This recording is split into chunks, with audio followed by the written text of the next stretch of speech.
आप देख रहे हैं इंडिया न्यूज 16, जहां जाए सच के साथ।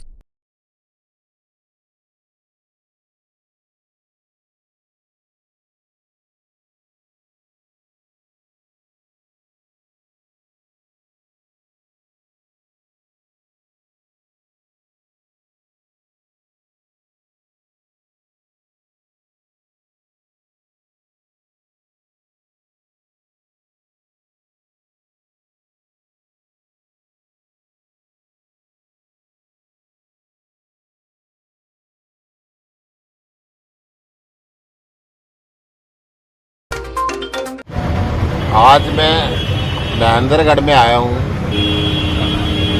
ये रेहड़ी वाले भाई 40 साल से इस काफ़ी चौड़े रोड के ऊपर अपने खोखे लगाए हुए थे।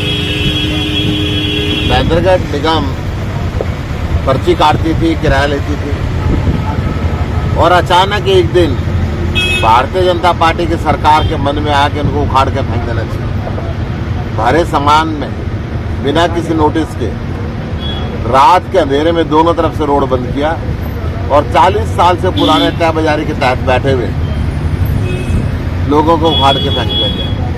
बहुत दुखदायी बात है। सरकार का काम होता है लोगों को बचाना, और 40 साल से बैठे हुए लोगों को आप 1 मिनट में उखाड़ दें। इनको कोई अल्टरनेटिव जगह देते, इनको कोई नोटिस देते, इनको कोई मुआवजा देते। आज ये कैसे अपने बच्चों का पेट का भरण पोषण करेंगे, कैसे इनकी आजीविका चलेगी? इन सारी बातों से अनजान ये भाजपा की सरकार का तानाशाही रवैये की मैं निंदा करता हूँ। आम आदमी पार्टी इसकी भर्त्सना करती है, और जो भारत सरकार का बनाया हुआ कानून है कि जब तक 1% तय बाजारी के लोगों को लाइसेंस नहीं मिल जाता, जब तक किसी को हटाया नहीं जाएगा, उस कानून की अवहेलना की है। और 40 साल से जो तय बाजारी की रसीद लेकर बैठे हुए हैं, उस कानून की अवहेलना की है। बहुत दुखदायी बातें हैं। इन सब के बिजली के मीटर लगे हुए थे, तय बाजारी की रसीदें थी इनके पास। कानूनी कार्रवाई कोई नहीं करी। बिना कानूनी कार्रवाई के ऐसे लोगों को उखाड़ के फेंक देना, ये मानवता के साथ भी बद्दा मजाक है, मानव अधिकारों का भी हनन है। तो जैसे दिल्ली में आप जैसे मुख्यमंत्री जी से निवेदन करता हूं कि इनके पुनर्वास की व्यवस्था करें और इनका रोजगार चल सके, इनके बच्चे भूखे सड़कों पर ना आए। जैसे मुख्यमंत्री जी हर वक्त जैसे बताते हैं कि जो जितने भी गरीब तबके हैं उनको बसाने का काम करते हैं, लेकिन इस सरकार में जैसे इस तरह का काम नहीं किया जा रहा। तो इनको जैसे 50 दिन हो गए हैं, लेकिन सरकार का कोई नुमाइंदा इनके पास अब तक नहीं पहुंचा। ये बहुत दुखदायी बात है। सरकार लोगों के कल्याण के लिए होती है। सरकार का दायित्व बनता है कि उनकी आजीविका कैसे चल रही है, कैसे रह रहे, इस बात पे ध्यान दें। पहले ही बेरोजगारी हरियाणा के अंदर 34%, हरियाणा के 80% युवक बेरोजगार हैं, और ऐसे के अंदर जो आजीविका का साधन कुछ कमा के 40 साल से बैठे हुए सड़क पे थे, आज उनको उखाड़ के फेंक देना, ये बहुत जुल्म की कहानी है। सरकार को अगर उखाड़ना भी था तो पहले वैकल्पिक व्यवस्था कर दी। इनके बच्चे भूखे ना मरे, स्कूल की फीस के बिना उनके नाम ना कटे, बिजली के बिल के बिना नाम ना कटे। आज ये बच्चे बैठे हुए हैं, स्कूल में देने के लिए फीस नहीं, यहाँ पे बैठे हुए हैं। क्या दुर्दशा यहाँ पे बैठे हुए लोगों की है, इस बात से खट्टर साहब अनजान है। मैं आपसे निवेदन करता हूँ, ये भारत का भविष्य है, इस भविष्य को तबाह ना करें।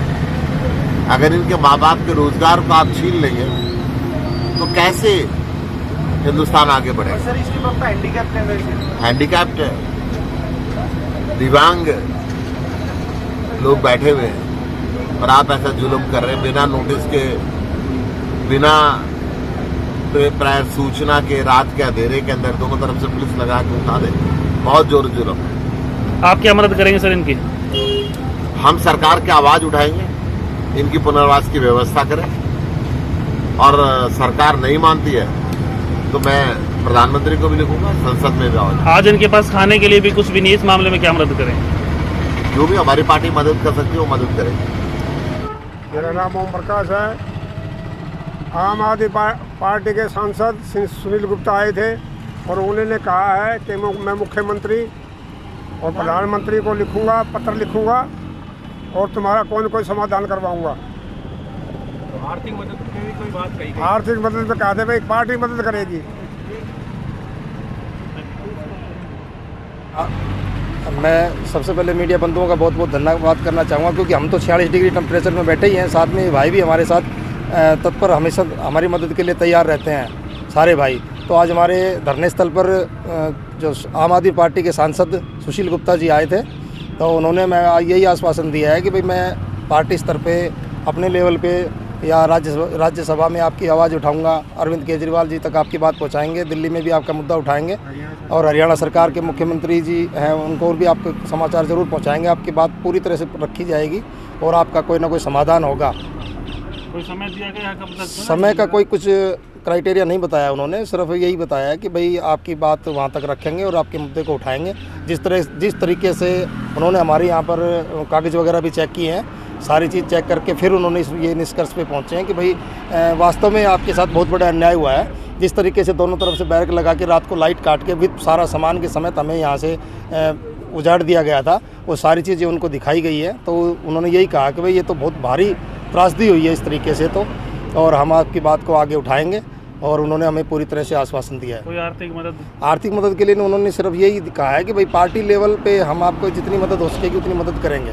कोई आंकड़ा आपने रखा भाई किस प्रकार की मदद हमें चाहिए, कोई सामान चाहिए? हमने तो अपनी तरफ से कोई आंकड़ा नहीं रखा, लेकिन उन्होंने ये कहा है कि भाई हम आपकी मदद थोड़ी बहुत जितनी हो सकेगी उतनी करवाएंगे।